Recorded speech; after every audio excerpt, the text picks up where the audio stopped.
Ang araw mga palangga, sa araw na ito, tayo po ay maglalagay ng fertilizer. Ito po ay complete fertilizer para po sa ating mga tanim. Alam niyo ang kabutihang dulot ng ating fertilizer pag maglagay tayo sa ating mga tanim.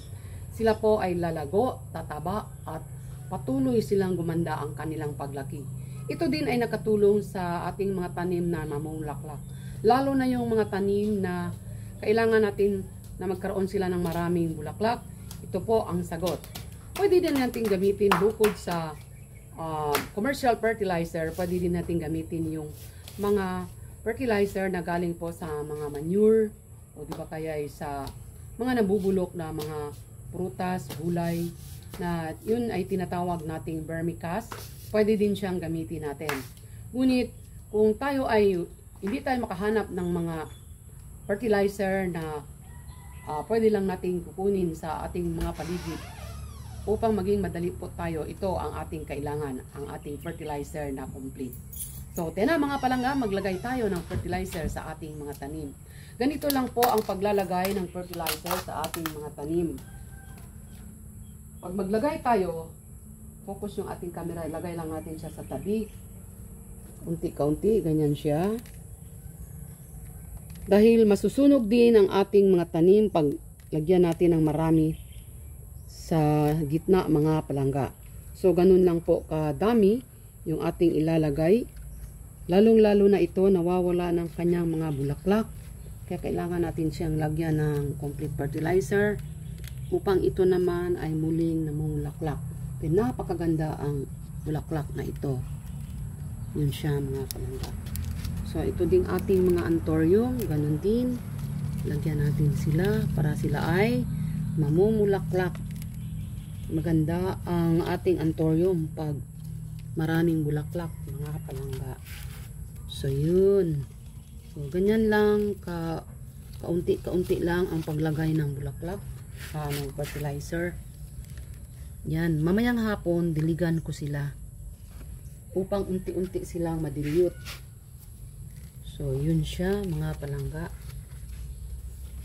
Yan ang ating mga flowering plants na kailangan talaga ng fertilizer upang patuloy silang lumago. Yun. So, ito meron pa dito sa taas. Diba? Tanging nag-iisang puno lang ito pero namumulaklak talaga sila.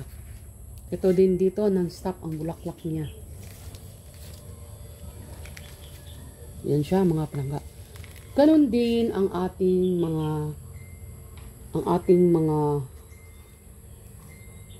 bonsil. Ito ay bonsil. Ito ay mga sansevieria. Sansevieria din ay gustong-gusto din nilang lagyan ng fertilizer upang sila naman ay tumaba. Yan siya mga palangga.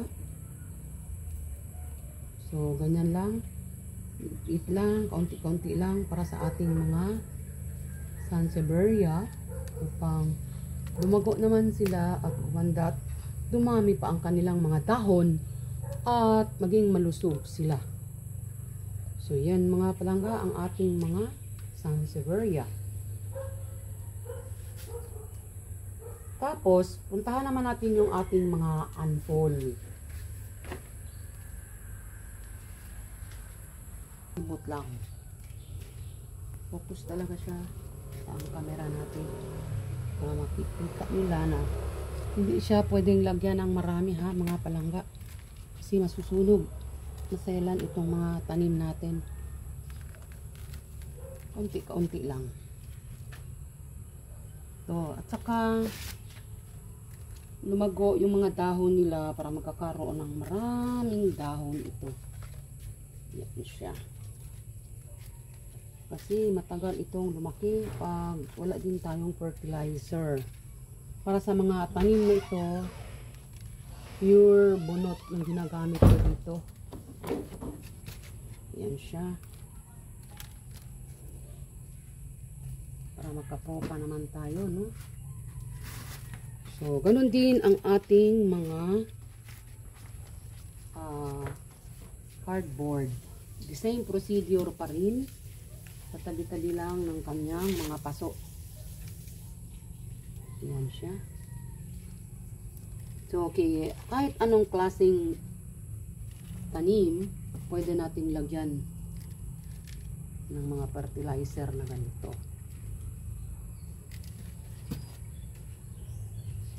Yan siya mga palangga, diba? O, madali lang. Hindi na siya kailangang i-dilute pa natin ng tubig. I-dilute pa natin sa tubig ito. Pwede naman ganyan na lang. O, so, yun mga palangga. So, the same procedure din sa ating mga cardboard. Yan siya. So, ganun din ang ating ano ba to? Cobra ferns. Mga ferns natin. Gusto din nila yan sa mga fertilizer. So, yun lang po ang ating pinag-usapan sa umagang ito. Ang paglalagay ng fertilizer sa ating mga tanim. Sana po meron kayong natutunan sa araw na ito. Marami pong salamat. Bye-bye.